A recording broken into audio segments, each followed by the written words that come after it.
Amém? Vamos lá, novamente, abrindo suas Bíblias no livro de 2 Crônicas. Semana foi uma semana, não só essa semana, mas esses 40 dias de muita oração e de muito jejum. Foram 40 dias de entrega, de busca, de muita consagração. E eu quero falar um pouco sobre um homem que viveu isso intensamente. Eu quero falar sobre um rei que enfrentou uma dificuldade, que soube, naquele momento, sair daquela condição em que ele estava, quando ele mesmo confessa de que ele não saberia o que fazer. Ele estava numa situação onde ele confessa no verso 12, que nós vamos ler como base, quando ele diz: eu não sei o que fazer. Nós não sabemos qual decisão, o que fazermos, qual decisão tomarmos. Muitas vezes também nós não sabemos que direção tomar, o que fazer, em certos momentos. E esse rei vai nos ensinar princípios importantes para que a gente possa aprender nessa noite, em nome de Jesus. Veja aí o verso 12 para a gente ter como base de 2 Crônicas, capítulo 20, verso 12. 2 Crônicas 20, verso 12. Todos acharam? Amém. Verso 12 diz: Ah, nosso Deus, porventura não os julgarás? Porque em nós não há força perante esta grande multidão que vem contra nós, e não sabemos o que faremos. Porém, os nossos olhos estão postos em Ti. Pode sentar. Obrigado. Eu já vivi situações parecidas, semelhantes. Eu não sei você, né? Mas a verdade é que a Bíblia está cheia de pessoas parecidas com a gente, né? E situações em que nós nos vemos, nós nos enquadramos. Aqui está uma situação em que eu já me peguei algumas vezes, não saber o que fazer. Eu não sei, né, se você já viveu isso na pele, se você já passou por isso, mas é uma situação difícil, né? E muitas vezes, quando nós nos deparamos com situações assim, humanamente difíceis de chegarmos a um parecer, a uma decisão, o que vamos fazer, que direção tomarmos, muitas vezes nós deparamos com pessoas que elas ficam paralisadas, outras começam a desistir, começam a entregar os pontos, outras começam a procurar o culpado, onde está a culpa, onde eu errei, outros começam a murmurar. Mas existem outros que, na verdade, eles tomam uma posição. E é sobre isso que nós queremos falar. Sobre pessoas que tomam posicionamento diante de certas situações difíceis na vida. Tomar posicionamento, né, é chamar para si a responsabilidade. É trazer a responsabilidade de uma situação difícil na hora. E aí nós vemos aonde que nasce os líderes, os cabeças, os vencedores, aqueles que fazem a diferença. São aqueles que se posicionam, mesmo não sabendo o que fazer, não fogem. Mesmo não sabendo o que fazer, não murmuram. Mesmo não sabendo o que fazer, não entregam os pontos, mas ficam firmes ali, esperando do Senhor a solução. E esse homem, esse rei chamado Josafá, né? Algumas Bíblias, Josafá, a mesma coisa, Josafá, trata-se da mesma pessoa. Diz que depois de alguns sucessos no capítulo 17, 18, onde ele havia vencido algumas batalhas, diz no capítulo 19 que ele foi repreendido por um profeta porque ele havia feito alianças e Deus era contrário a esses tipos de alianças que esses reis continuamente faziam. Eles desobedeciam a Deus e faziam alianças que na verdade não agradavam a Deus, e isso trazia consequências. No verso de número 2 do capítulo 19 diz que o profeta Jeú, filho de Anani, o vidente, saiu ao encontro do rei Jeosafá e lhe disse: devias ter ajudado o ímpio e amar aqueles que odeiam o Senhor? Ele faz uma pergunta, diz: Jeosafá, você deveria amar, ajudar o ímpio e aqueles que odeiam o Senhor? E ele diz: por isso virá sobre ti grande ira da parte do Senhor. Pronto, abriu uma lacuna aí, abriu algo aí. Isso, certo, se espalhou pelas redondezas, e isso deve ter caído no ouvido dos inimigos. E os inimigos então perceberam um descontentamento da parte de Deus com o Jeosafá. E ali eles viram a oportunidade. A Bíblia diz que Satanás é oportunista. Ele vive de brecha. Por isso que nós devemos tapar as brechas. Não devemos deixar as brechas aí, sem estarmos totalmente equipados e preparados. Por isso Paulo dizia: não deis lugar ao diabo. Aqui ele estava dando lugar ao diabo. Muitas vezes nós damos lugar ao diabo por coisas que nós fazemos, consequência daquilo que nós muitas vezes decidimos, atitudes que nós achamos que são certas, que são agradáveis diante de Deus. Achamos muitas vezes que o que fazemos é o que Deus quer, quando na verdade Deus não quer, e nós achamos que Deus quer e a gente acaba fazendo, e isso traz consequência para a nossa vida. O certo é que a palavra do profeta havia sido declarada, quando ele diz que virá sobre ti grande ira da parte do Senhor. Aí começa o capítulo de número 20, que é o capítulo que nós vamos estudar. Eu já estou vendo o relógio aqui que não vai dar. E a Bíblia diz que sucedeu que depois disto, o que esse escritor está querendo dizer depois disto? É que quando ele foi repreendido, ele tentou de uma forma ou de outra consertar aquilo que estava errado. Ele sabia que o juízo viria sobre ele. Então ele procurou de uma certa forma tapar algumas coisas que estavam erradas, consertar algumas coisas que estavam erradas, para ver se amenizava as coisas, porque ele pensava como o seu tataravô, que era Davi, né? Que já que eu vou sofrer, que eu sofra nas mãos de Deus, porque é melhor sofrer na mão de Deus do que na mão do inimigo, na mão do adversário. E ele pensava justamente assim, porque ele sabia que Deus era misericordioso. Então ele começou a fazer algumas coisas e consertar algumas coisas que precisavam ser consertadas no seu reino. E quando então o inimigo viu que ele estava já fazendo algumas mudanças, mas a Bíblia diz que ele não fez as que eram as principais, porque ele não conseguiu fazer as maiores mudanças com relação à idolatria. A Bíblia diz então que esses 3 reis, ou 3 nações, ou 3 reinos, vieram contra Jeosafá.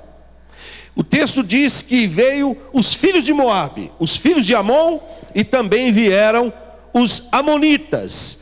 E a Bíblia diz no verso 2 que, como sempre existem aqueles que são trazedores de notícias, né? Você conhece? Você tem alguém na sua família que é aquele que traz a notícia, né? E existe aquele que traz só notícia ruim, né? E existe aquele que não, que sabe dosar um pouco, que de vez em quando traz uma notícia boa. Mas esses aqui, eles trouxeram uma péssima notícia. Eles vieram e disseram assim: rei, vem contra ti uma grande multidão da além do mar, da Síria. É muito grande, é imenso o que vem contra você, rei.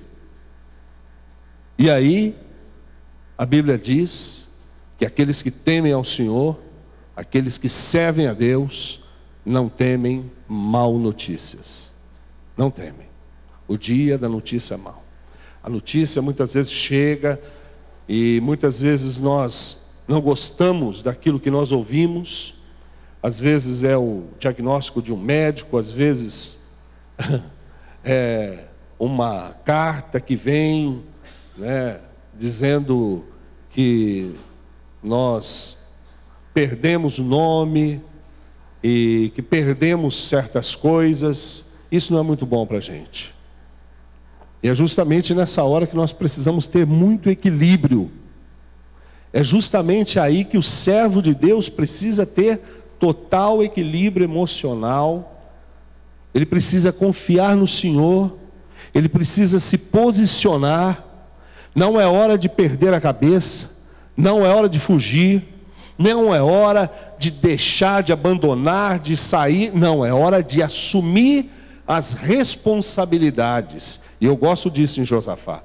Porque Josafá podia ter muitos defeitos, mas isso ele não tinha.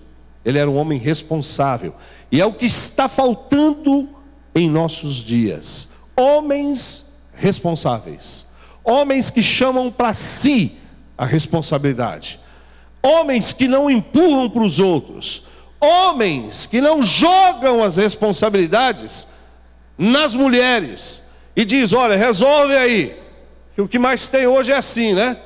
Acontece um problema em casa, aí a pessoa vai, e aí agora? Ah, resolve você aí, porque nós, homens, precisamos aprender com esse rei, que era um homem como nós somos, com as mesmas debilidades, com as mesmas fragilidades, mas que era um homem que assumia suas responsabilidades como rei, como homem, como chefe, como servo de Deus. Ele assumia, ele não passava a batata quente para frente, ele não jogava a responsabilidade para aquele que estava subordinado a ele, ele não chamava aqueles que estavam ali, os conselheiros, e diziam, e agora, ó, vocês resolvem aí, tomam medidas, vê o que nós vamos fazer, vê, conta quantos soldados nós temos, quantos cavalos nós temos. Não, nada disso. Ele assumiu, ele se posicionou como homem de Deus, como alguém que é responsável, porque no verso 3, a Bíblia diz que Josafá temeu. Pastor, mas o senhor acabou de falar aí, que ele tomou um posicionamento, e tal, o texto dizendo que ele temeu. Irmão, o medo é uma coisa normal, o medo é algo normal na vida de todos os seres humanos. Quando o medo entrou? Quando Adão e Eva pecaram. Então, a partir daquele momento, todos os homens que vêm nesse mundo, eles trazem consigo a semente do medo. E o medo é algo normal que nós devemos conviver com ele. O que nós precisamos é saber trabalhar com os nossos sentimentos. Nós precisamos aprender a trabalhar com o medo. Porque o medo em si, aqui no verso 13, foi benéfico. Por quê? Porque aproximou Josafá mais de Deus.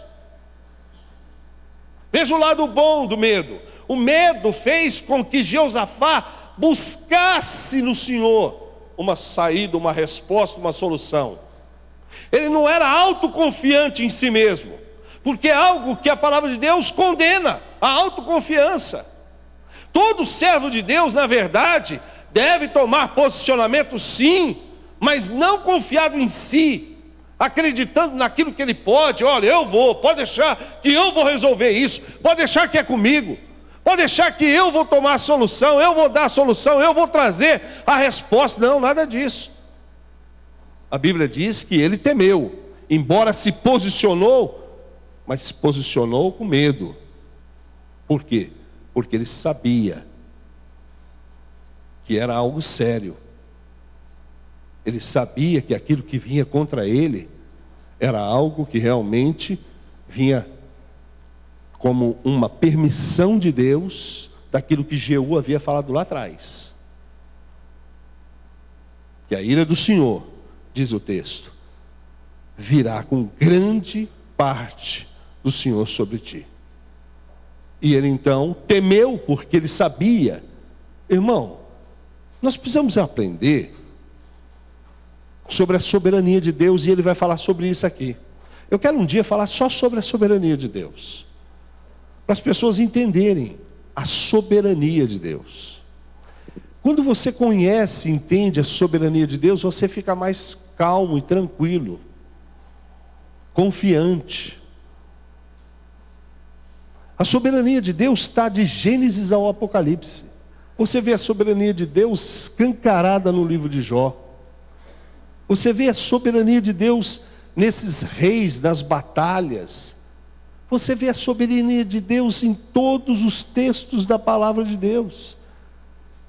E eu não sei por que muitas vezes as pessoas têm tanta dificuldade de entender que Deus é soberano e que as coisas estão sob o controle de Deus.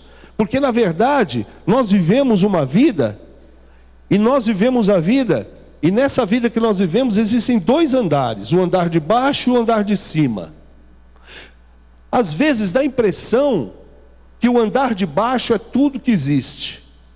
As coisas são resolvidas aqui, os homens que decidem, as coisas são decididas pelos mais fortes, pelos mais poderosos. Dá a impressão que às vezes a injustiça impera de verdade. E a gente então vê só nessa vida. Mas levanta a cabeça um pouco. Existe um andar de cima, onde existe um Deus que governa todas as coisas, que é soberano, que é poderoso, e de que nada acontece sem a permissão dele. Tudo que acontece é porque ele permite. Tudo o que acontece, ele na verdade tem um plano. Nós precisamos entender e aprender que Deus não é como os cientistas ou como os físicos pregam por aí, que é aquele Deus que criou, que formou o homem, criou o mundo, virou as costas e tchau. Não, o mundo não está abandonado, o homem não está abandonado. Deus, ele tem um plano, e todas as coisas estão convergindo para que esse plano de Deus aconteça. E aqui também Deus tinha um plano, certo? E quando a Bíblia diz que Josafá temeu, é porque Deus estava, meu irmão, fazendo com que, por meio daquilo, aquele servo dele voltasse novamente, pudesse retornar novamente na sua vida com Deus. E a Bíblia diz que ele, por causa daquele medo, começou a buscar o Senhor com mais intensidade. Você já passou momentos na sua vida que você começa a buscar a Deus com mais intensidade? Você vem mais nos cultos, você participa mais das reuniões, você lê mais a Bíblia, você ora mais, você até jejua. Pode ver, são etapas na nossa vida. Muitas vezes é Deus aumentando o grau, permitindo com que as coisas aconteçam em nossa vida, e isso nos traz para mais perto de Deus. É isso que Deus faz conosco. É o lado bom do sofrimento, é o lado bom dos problemas. As pessoas evitam o sofrimento, evitam os problemas, mas os problemas fazem parte dos planos de Deus. O sofrimento fazem parte dos planos de Deus. Eu não gosto deles, mas eles fazem parte de um plano superior. Lembre-se do andar de cima. As coisas são resolvidas lá e não aqui. As coisas são decididas lá e não aqui. A Bíblia diz no Salmo 139 que Deus Ele escreveu no seu livro todos os nossos dias. Todos. E a Bíblia diz que não são só dias bons, mas dias maus também. Eu vou dizer para você, são mais os dias maus do que os bons. Mas Deus tem um plano. Então nós precisamos tomar posicionamento, porque nada foge do controle de Deus. E a Bíblia diz assim, meu irmão, que eu preciso correr, no verso 4, que Judá se ajuntou. Olha a sabedoria desse homem. Esse homem, ele não era alguém, como eu falei, orgulhoso. Ele não era um autossuficiente. Ele não se achava superior a ninguém. Mas ele procurou que outros se agregassem a ele. Ele chamou outros para estarem com ele naquela hora difícil. Muitas vezes nós falhamos nesses momentos onde nós não sabemos o que fazer, porque nós queremos resolver tudo sozinho, quando na verdade nós deveríamos buscar a ajuda dos outros. Porque no cristianismo, dentro do cristianismo, ninguém é uma ilha. Deus não nos chamou para sermos uma ilha. Deus não nos chamou para vivermos solitários. Mas nós fomos chamados para vivermos juntos. Nós fomos chamados para termos uma comunhão uns com os outros. Nós fomos chamados para ajudar uns aos outros, para orar uns pelos outros, para suportar uns aos outros, para exortar uns aos outros. Então nós precisamos da ajuda do nosso irmão.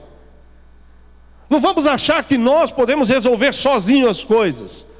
As coisas estão ruins na sua casa, e às vezes você pensa: eu não vou comunicar isso para minha esposa, eu não vou comunicar isso para o meu marido, eu mesmo vou resolver isso, eu não vou envolver meus filhos nessa condição, eu mesmo resolverei isso. É um erro que nós cometemos. Nós precisamos da ajuda uns dos outros. A Bíblia diz que é melhor serem 2 do que 1. A Bíblia diz que o cordão de 3 dobras é muito mais resistente, muito mais forte.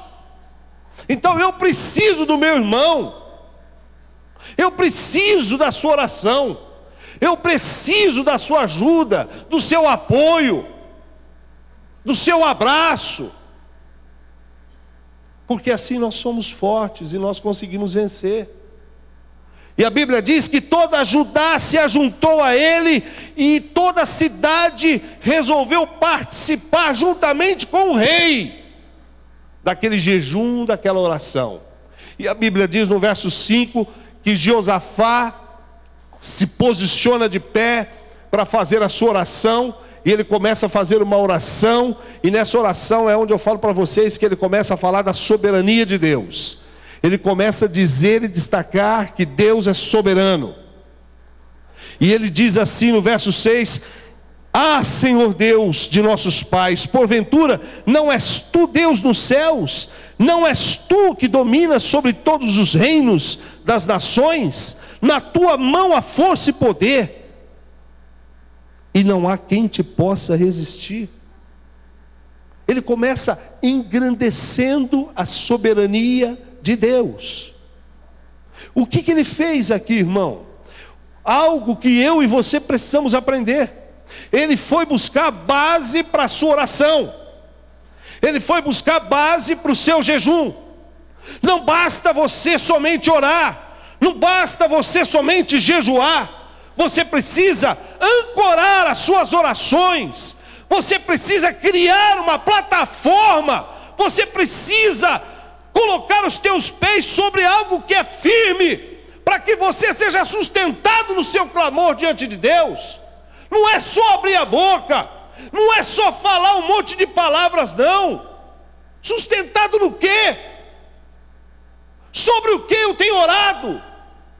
Sobre o que eu tenho erguido o meu clamor? Durante esses 40 dias, sobre o que você orou?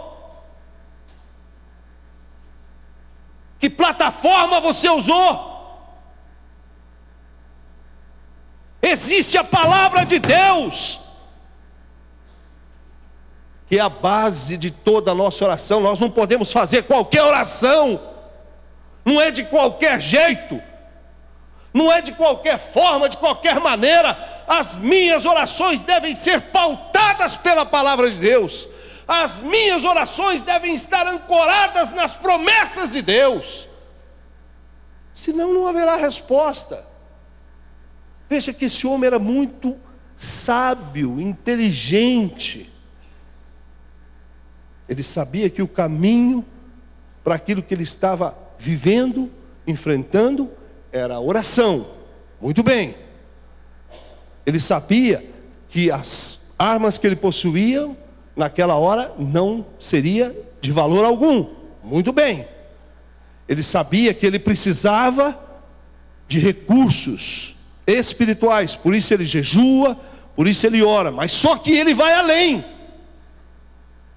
Ele procura base para aquilo que ele vai orar. Você lê a Bíblia? Você respalda as suas orações nos textos da Bíblia? Ou você ora de qualquer jeito?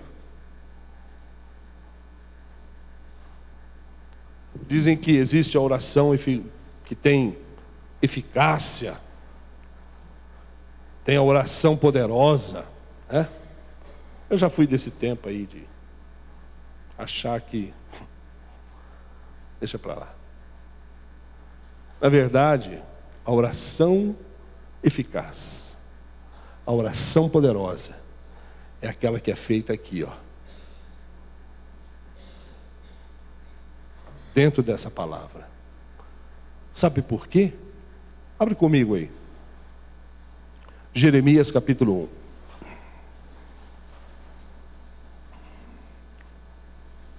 Jeremias capítulo 1.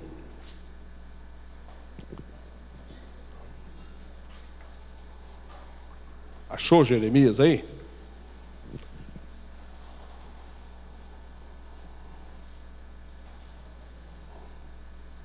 Onze, 12.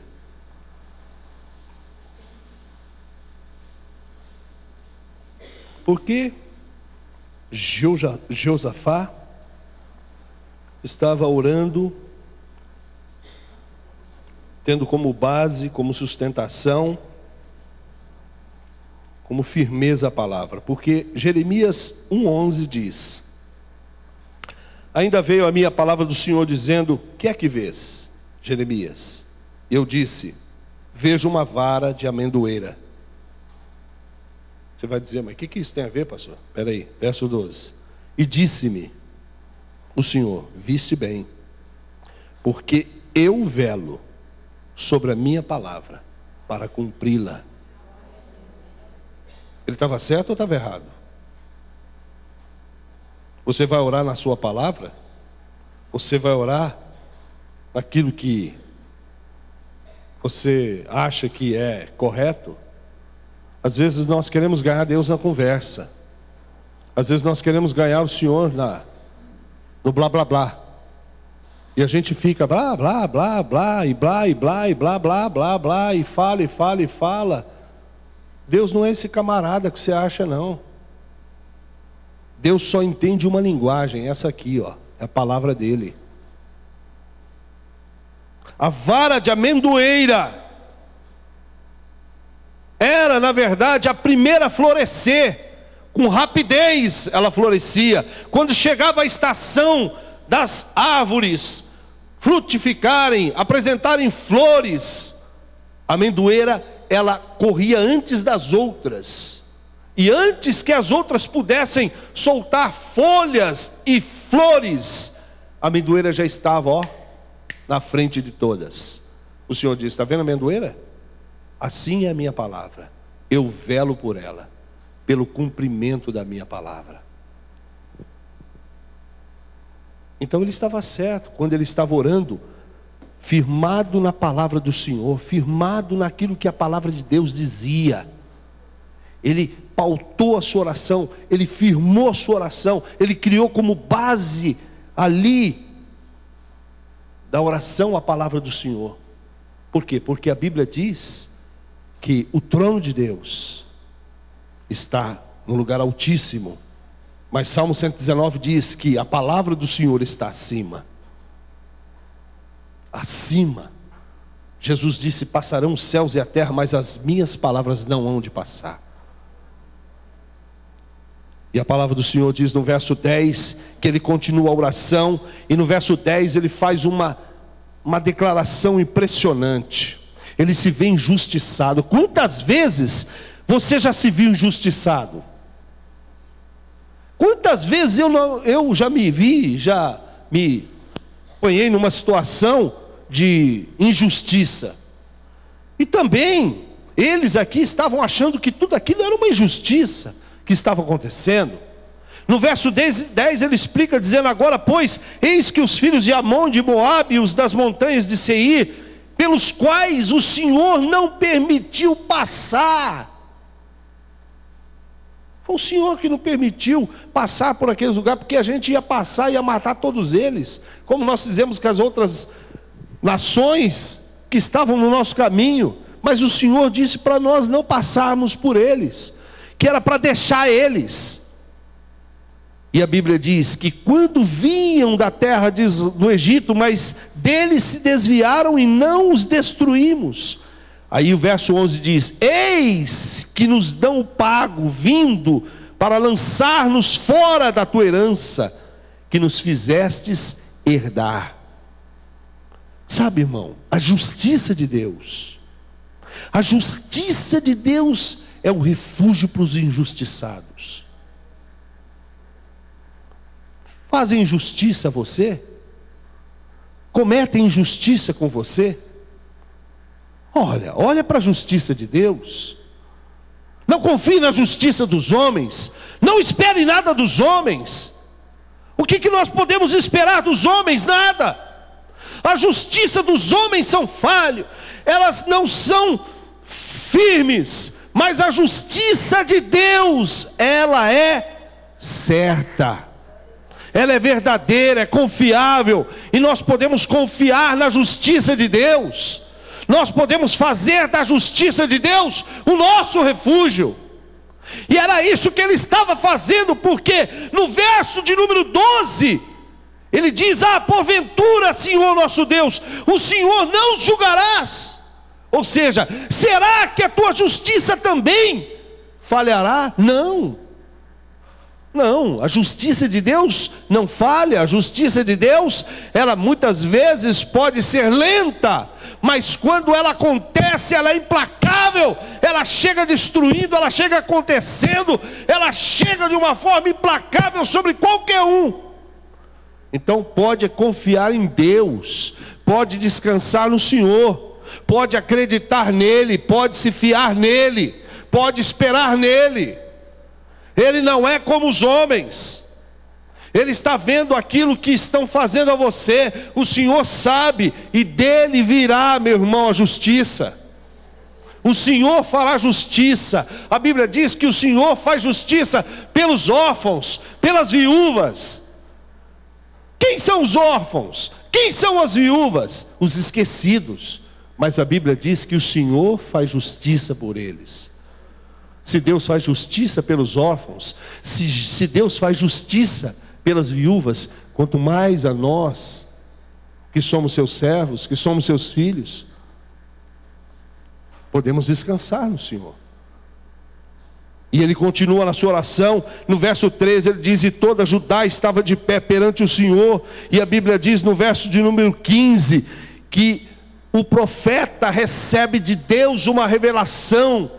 Porque quando nós oramos, quando nós abrimos o coração, quando nós colocamos a nossa oração baseada na palavra de Deus, quando nós ancoramos na palavra de Deus, nós não arredamos o pé, nós ficamos ali sobre a palavra de Deus.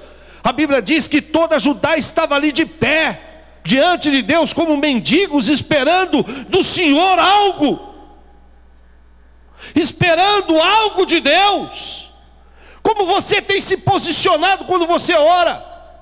Somos aqueles que oramos de manhã, como o salmista diz, mas na hora do almoço não lembramos mais da nossa oração. À tarde fazemos outra oração, à noite outra oração.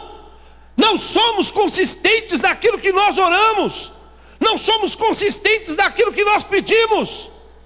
A Bíblia diz que eles não arredavam o pé e ficavam ali diante do Senhor. Sabe por quê? Porque eles sentiam a grandeza da necessidade deles, porque eles sentiam que somente Deus é que seria capaz de livrá-los eles daquela situação. Sabe quando Deus vai responder de verdade a sua oração?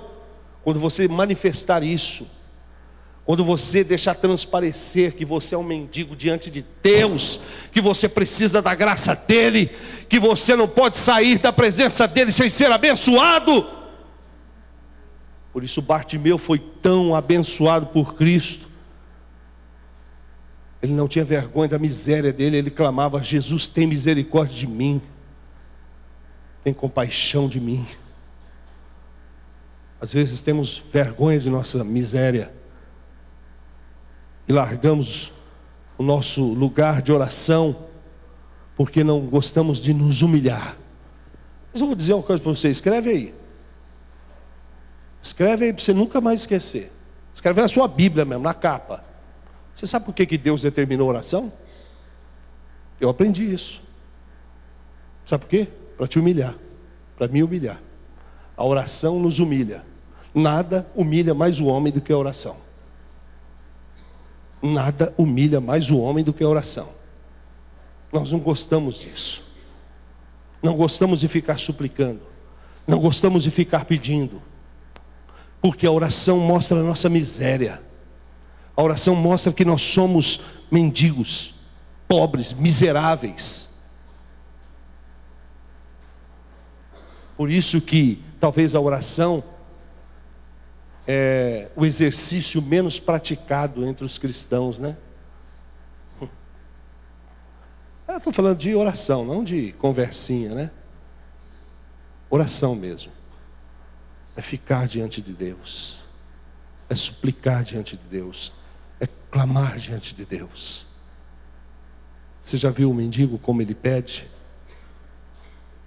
Você já viu o necessitado como ele pede?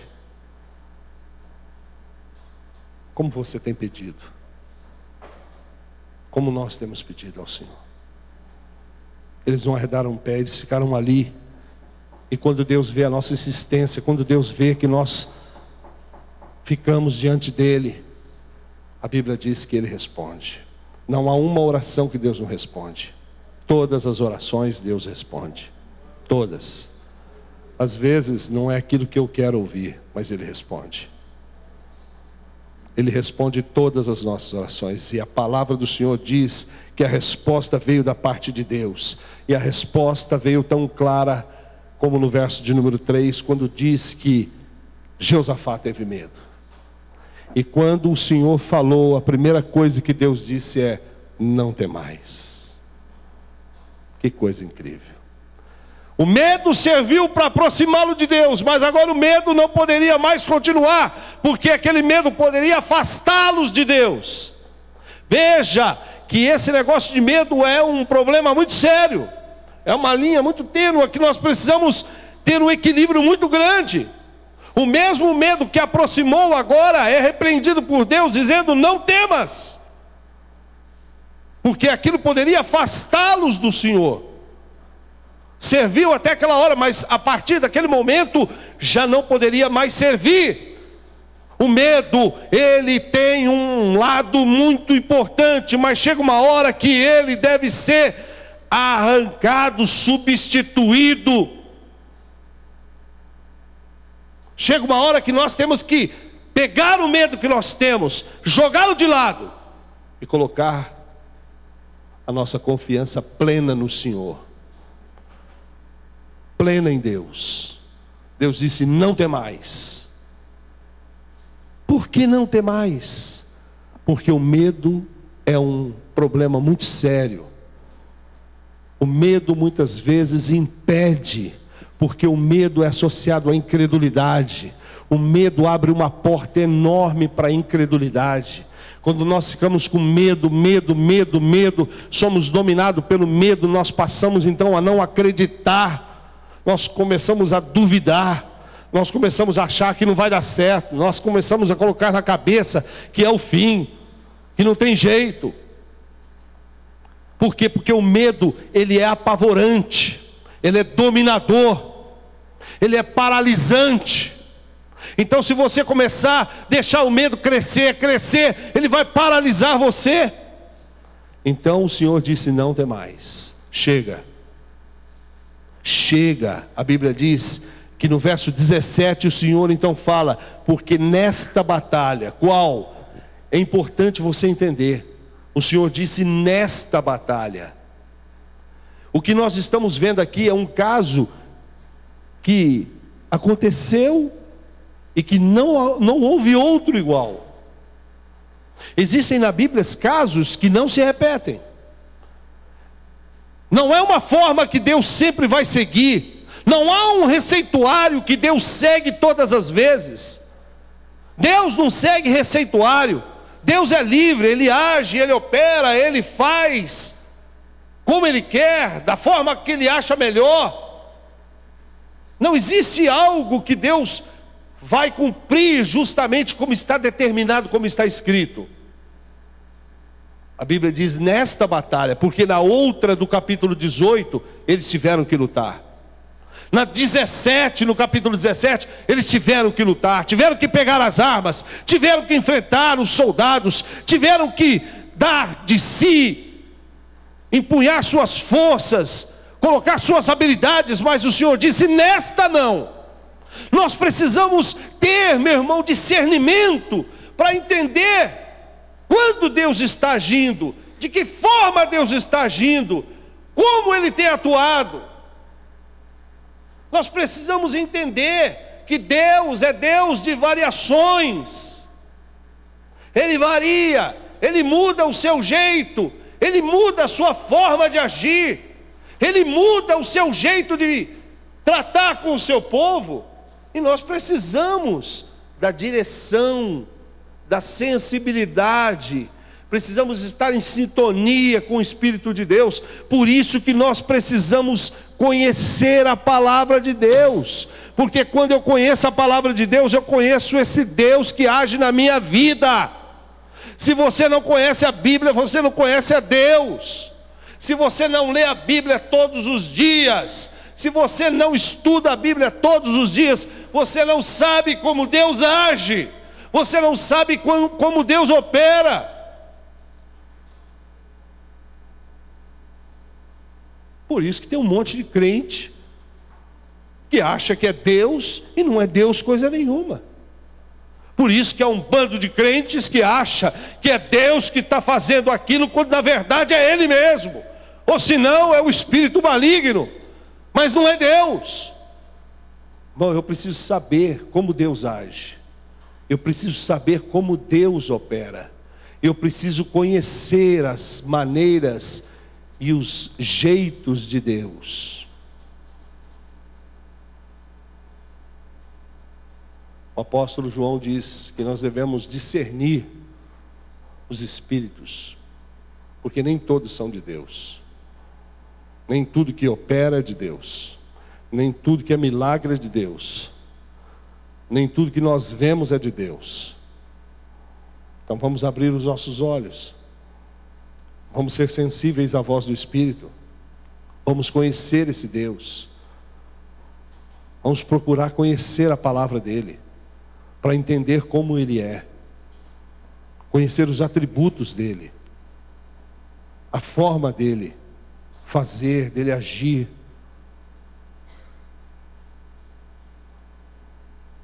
E aquele profeta disse, nessa batalha, vocês não terão que pelejar. Por quê? Porque era algo de Deus, porque era algo que o Senhor estava por trás, agindo, fazendo. E no verso 18 diz que então Josafá se prostrou com o rosto em terra. Que cena maravilhosa. Não estou falando aqui de um homem comum, nós estamos falando aqui do rei de Israel. E não era um chão como esse. Imagina ele se prostrando com o rosto no chão, um rei, com toda aquela envergadura dele, aquelas roupas de rei, tudo aquilo que ele trazia, se prostrou, porque ele sabia que ali ele tinha conquistado, trazido o Senhor para perto dele. Ele tinha conquistado o favor de Deus. Às vezes, irmãos, nós achamos que o favor de Deus vem para nós num estalar de dedos. Às vezes nós achamos que nós conseguimos o favor de Deus assim, ó. Não. Eles ficaram horas aqui, orando, clamando, até que Deus os ouviu, até que Deus se manifestou a eles. O favor de Deus é para aqueles que o buscam. O favor de Deus é para aqueles que perseveram diante dele. O favor de Deus é para aqueles que se delongam diante dele. Existem aqueles que gastam 5 minutos com Deus e acham que vão tirar algo de Deus. Acham que vão conseguir alguma coisa de Deus. Nós precisamos gastar tempo com o Senhor. Precisamos nos demorar na presença dEle. E assim, quando nós clamarmos, e assim, quando nós necessitarmos, Ele se manifestará a nós. Ele virá ao nosso encontro. E a palavra do Senhor diz que no verso 19, eles se levantaram, e eles então levantaram os levitas para que louvassem ao Senhor, Deus de Israel, com voz muito alta, porque eles sabiam que o Senhor já havia tomado o curso, Deus já havia tomado e decidido o que iria fazer. E no verso de número 21, a Bíblia diz que ele aconselhou com o povo e ordenou cantores para o Senhor, saindo adiante deles. A vanguarda daqueles exércitos de Israel, a vanguarda daqueles homens, não seria mais aqueles homens habilidosos com suas espadas, nada disso. O que seria então a vanguarda daqueles homens? Seriam os adoradores. Você pode imaginar alguém indo para a guerra e na frente daquele exército, ao invés dos homens mais fortes, dos homens mais habilidosos, colocar aquelas pessoas que não sabem lidar com as armas, mas que na verdade são cantores, porque os levitas eram cantores. E Josafá então nos ensina algo muito importante, algo que é importantíssimo. Muitas vezes nós cantamos depois da vitória. Josafá cantou antes da vitória.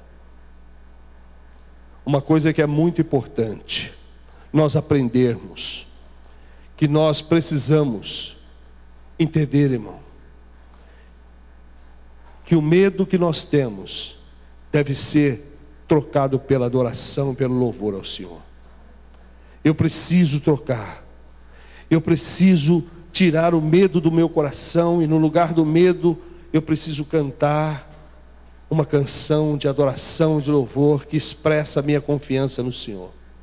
Eu preciso adorar ao Senhor, eu preciso louvar esse Deus, que é o Deus de todas as batalhas, de todas as guerras, é o Deus que vem para nos livrar, que vem para estar conosco, que vem para lutar as nossas lutas, que vem para guerrear as nossas guerras, mas só quando nós tomamos esse posicionamento.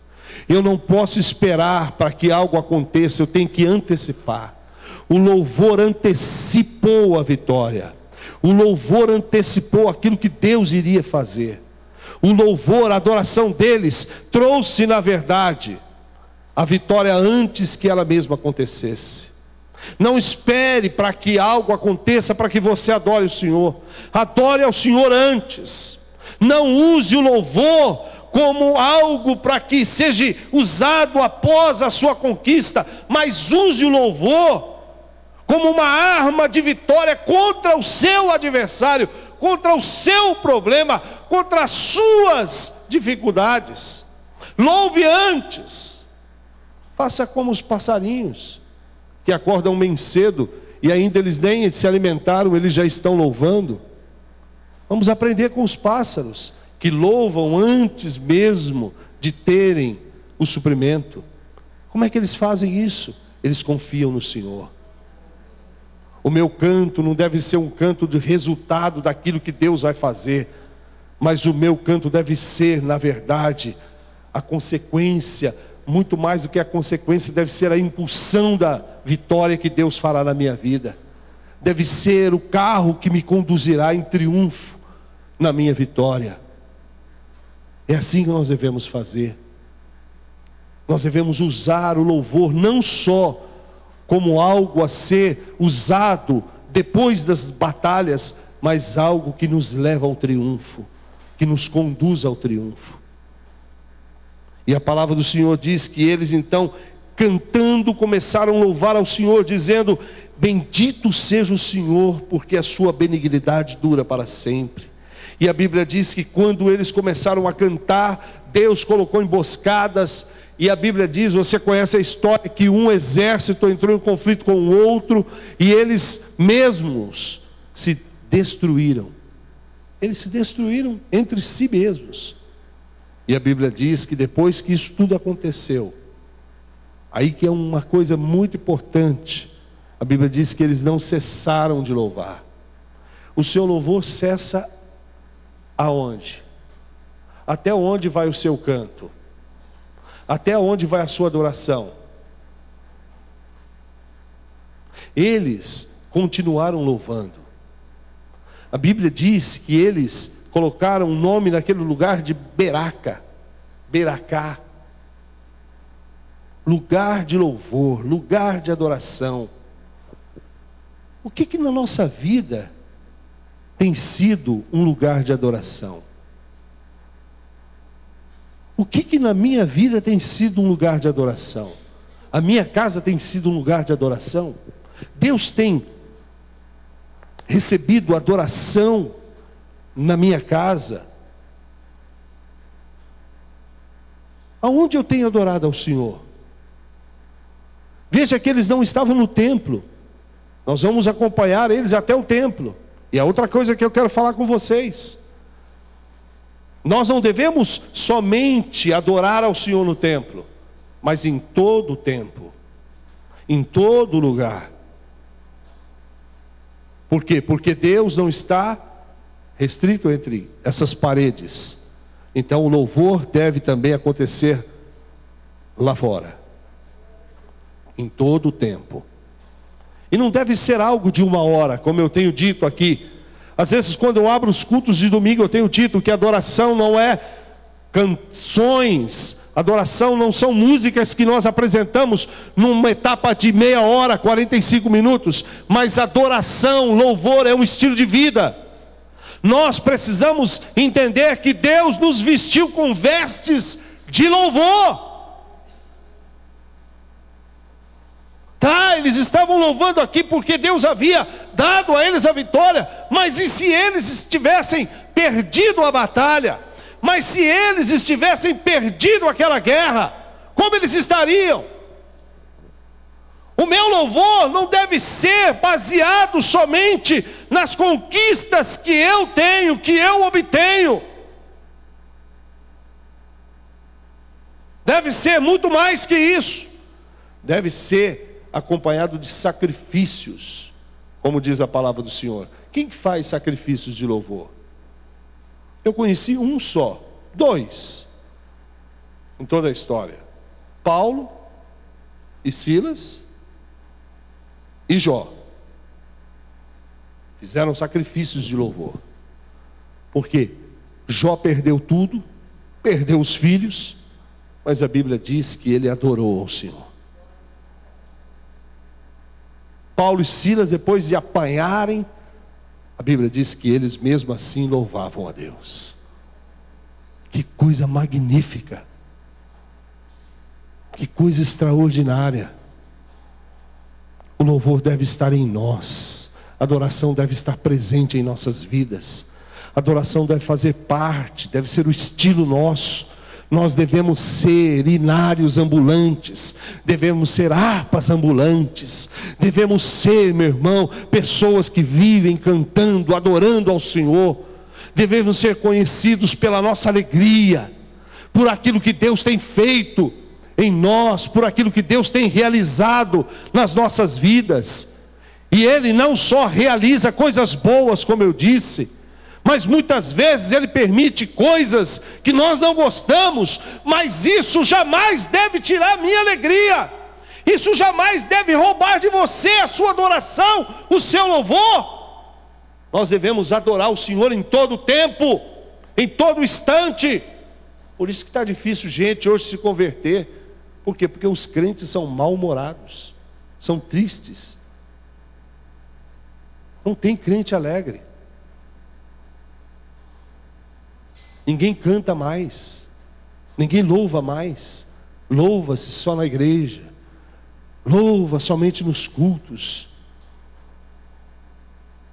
Precisamos mudar isso.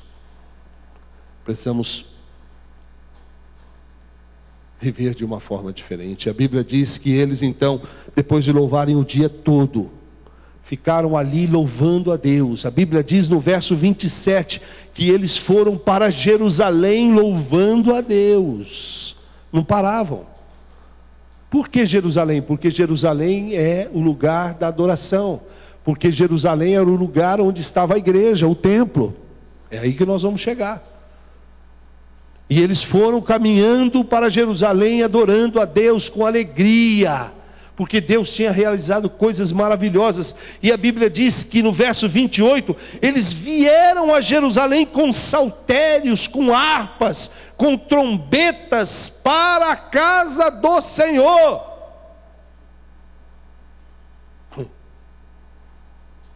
Que diferente é hoje.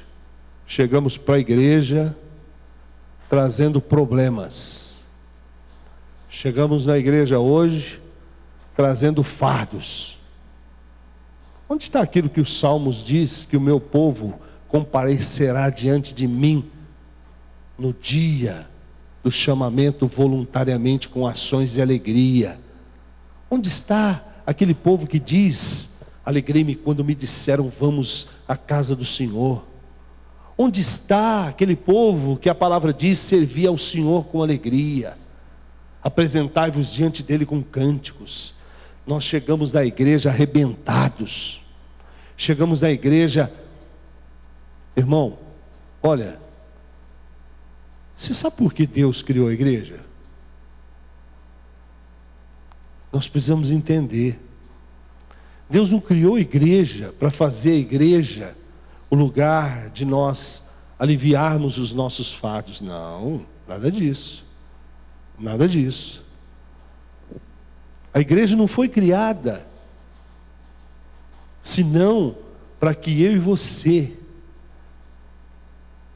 manifestássemos nela as gloriosas bênçãos de Deus nas nossas vidas, as virtudes que Deus tem derramado nas nossas vidas lá fora. Então, quando nós entramos aqui dentro, nós não viemos buscar, nós viemos entregar ao Senhor as nossas ações de graças, as nossas alegrias, porque grandes coisas Ele tem feito nas nossas vidas lá fora. Agora, Deus não tem feito coisas grandes lá fora. Por quê? Porque Deus não tem feito grandes coisas lá, porque o povo não tem entrado mais com alegria e com cânticos. A culpa está em Deus ou está em nós? A culpa está no céu ou na terra? Os nossos cultos são regados por pessoas problemáticas, pessoas que vêm para sugar, pessoas que vêm para derramar suas mazelas, suas derrotas, suas tristezas, seus pesos. Poucos são aqueles que vêm na igreja e que contribuem com a igreja, contribuem com a adoração. Poucos são aqueles que, na verdade, vêm na igreja e depositam diante do Senhor a sua adoração, o seu louvor. Poucos. Por isso que a igreja está do jeito que está. Precisamos mudar isso, irmãos. Precisamos olhar e ver que eles entraram na igreja, entraram na cidade de Jerusalém, adorando, louvando. A Bíblia diz que em Atos dos Apóstolos, a igreja primitiva era conhecida pela alegria que eles viviam, porque eles eram alegres, porque eles eram pessoas que estavam sempre presentes nas reuniões, e as reuniões deles eram marcadas com alegria, com festas. Nossas reuniões não são assim. As reuniões das igrejas não são assim. Precisamos mudar isso. Precisamos mudar essas coisas. Atitudes que esse homem teve, atitudes que Josafá teve, atitudes que eu e você precisamos ter, atitudes que fazem toda a diferença quando nós deparamos com situações difíceis, intransponíveis. Atitudes que devem estar presentes naqueles que são servos de Deus, atitudes que devem fazer parte daqueles que querem servir ao Senhor verdadeiramente. Devemos ter isso dentro de nós, no nosso coração. Devemos ser assim, se nós queremos também vencer, se nós queremos passar por situações como essa, por tribulações, por dificuldades. Se nós não tivermos atitudes como de Josafá, se não tivermos atitudes como a que esse homem teve, seremos vencidos por nós mesmos. Porque quem nos vence não é o adversário, que o adversário não pode nos vencer. O adversário já foi vencido. Somos vencidos por nós mesmos. Somos vencidos pelo nosso desânimo. Somos vencidos porque entregamos. Somos vencidos porque desistimos. Somos vencidos porque não nos posicionamos. Somos vencidos porque, ao invés de escolhermos enfrentar a situação, nos humilharmos, adorar ao Senhor, pagar o preço de permanecer diante dEle, preferimos a fuga, preferimos correr ao invés de assumir esse outro lado que Josafá resolveu. É assim que nós precisamos aprender. E é assim que nós vamos conseguir saber o que fazer. Tomar decisões nas horas que muitas vezes nós não sabemos o que fazer. Só com ajuda assim, do céu e conosco, com a gente, eu e você. Nós devemos ser como Josafá, tomar posicionamento e fazer justamente aquilo que ele fez. Feche os teus olhos. Senhor Deus,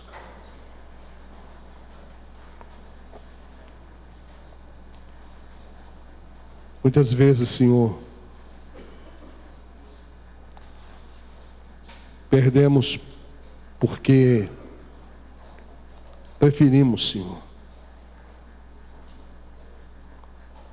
outra coisa a não ser, Senhor, aquilo que Josafá fez, que foi clamar ao Senhor, que foi se apegar à oração, ao jejum, que foi fortalecer-se na tua soberania, na tua palavra, que foi dar ouvidos à voz dos seus profetas, ouvir aquilo que o Senhor tem para dizer.